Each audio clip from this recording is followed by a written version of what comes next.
Hello, I'm Johanna Dale, and I'm absolutely thrilled that my book, Inauguration and Liturgical Kingship in the Long 12th Century, Male and Female Accession Rituals in England, France and the Empire, has been shortlisted for the Royal Historical Society's 2020 Whitfield Prize. In this video, I'm just going to tell you a little bit about how I came to write this book and a couple of the things that I like about it. That I'm a historian at all is due to my family. Although my accent is an archetype of home counties Englishness, my invariably mispronounced German first name, Johanna, points to the influence of another culture and history. My grandmother, Rita Hodge, née Lüdecker, and her best friend Gisela Herwig met when they were both interned as enemy aliens on the Isle of Man during the Second World War. That they had lived through the momentous events of the 20th century, which I learnt about at school and about which they never, ever spoke, fascinated me. And the pervasive anti-German sentiment in English society and popular culture that was apparent to me even at primary school left me curious and puzzled.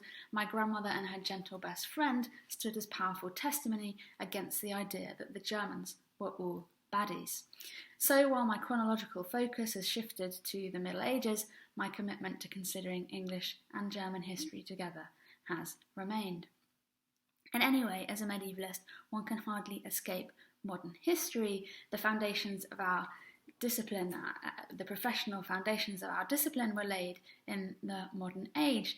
And the medieval history of most European countries stands on a bedrock of the assumption of the superiority of modern man, combined with national myth-making, emphasising exceptionalism and justifying differences. One of the things that drew me to this topic was a historiographical disconnect. Although historians in England, France and Germany had all bought into a broader modernisation paradigm, a paradigm about the disenchantment of the world, which included a desacralisation of kingship and the growing irrelevance of the religious rituals of pre-modern rulers, these three traditions all evince different and contradictory causes for the same phenomenon, not to mention putting forward different timetables. The canonical dates of 1077 in Germany and 1789 in France. In England, a more gradual process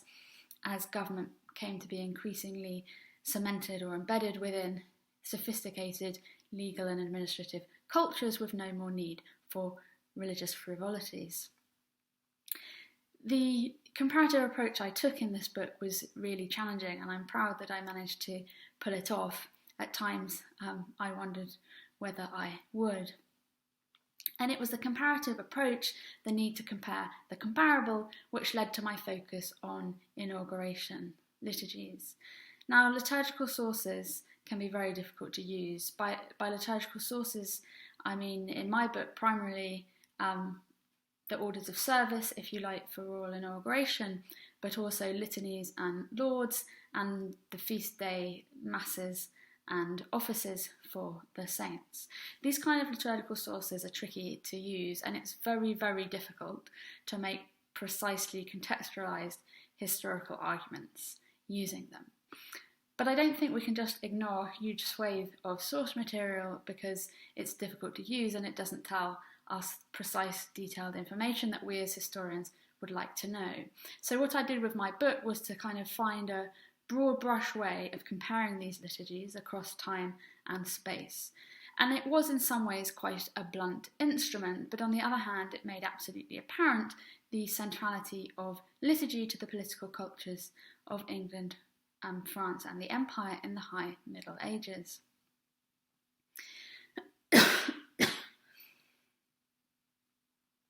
And having taken this relatively macro approach to the liturgies themselves, I then took a rather more micro approach to trying to understand the influence of these liturgies on other sources.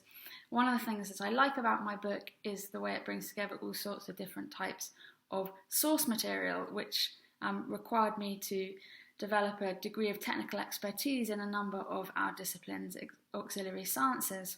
It's not that often that you find liturgy, liturgical texts, chronicles, material culture, charters and seals all examined in a single volume. And a final feature of my book, which I'd like to highlight, is the way that it integrates male and female rights. Queens are so often treated in quasi-isolation from kings. And while I absolutely understand and support the impetus to magnify the female voice within our histories, I think there's sometimes a danger that by focusing on the independence, on the influence, on the agency of a few great women, that we accidentally marginalise others. I hope one of the things that my book demonstrates is that queenship was not incidental to kingship, but was absolutely integral to political cultures in England, France, and the Empire across the High Middle Ages. So just to finish with a few words of thanks to my wonderful publishers at Boydell Brewer, to my former doctoral supervisor, Nicholas Vincent, to Jörg Peltzer, in whose research group in Heidelberg I spent a challenging and enriching semester, and to Lisbeth van Houts, whose support and encouragement has been so important to me across almost 2 decades. Thank you.